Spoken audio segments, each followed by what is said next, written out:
Le Botswana et le Rwanda ont signé mercredi 6 mai 2026 à Gaborone 6 accords bilatéraux destinés à renforcer le commerce, l'investissement et la libre circulation des personnes. Conclus à l'issue d'entretiens entre Douma Boko et Paul Kagame, ces accords portent notamment sur la suppression des visas, l'élimination de la double imposition et la coopération dans la santé. Les deux dirigeants ont salué une nouvelle étape vers une intégration économique renforcée et une coopération plus concrète entre les deux pays.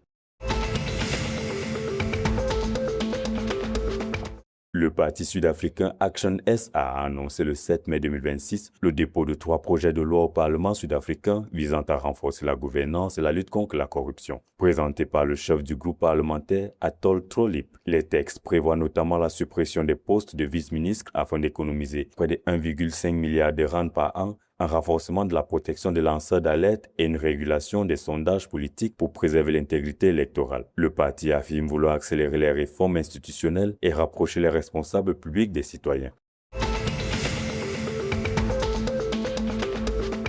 Le gouvernement de Namibie a annoncé une hausse des prix du carburant à compter du 8 mai 2026 afin de faire face à l'augmentation des coûts d'importation et à la flambée des coûts mondiaux du pétrole. Selon le ministre de l'Industrie, des Mines et de l'Énergie, Modestus Amutse, le prix de l'essence augmentera de 1,40 $ namibiens par litre à Walvis Bay, tandis que le diesel enregistrera une hausse de 4,63 $ namibiens. Les autorités invoquent des tensions géopolitiques au Moyen-Orient, la hausse des coûts du fret et les fluctuations des taux de change entre le dollar namibien et le dollar américain.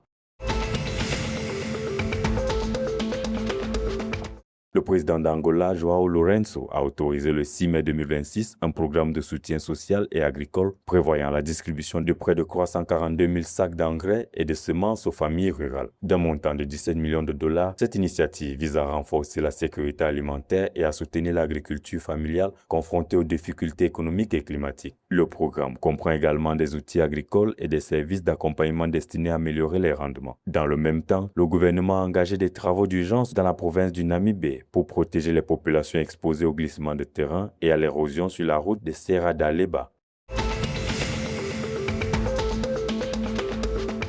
La sélection U17 du Mozambique a été battue 3-1 par l'Ouganda lors d'un match amical disputé le 5 mai 2026 à Casablanca. Cette rencontre s'inscrit dans le stage de préparation des Mambinhas en vue de la Coupe d'Afrique des Nations U17 2026, prévue du 13 mai au 2 juin au Maroc. Malgré cette défaite, le staff mozambicain a su rester concentré sur les prochains matchs amicaux, notamment face à la Côte d'Ivoire, afin d'affiner la préparation de l'équipe avant le début de la compétition continentale.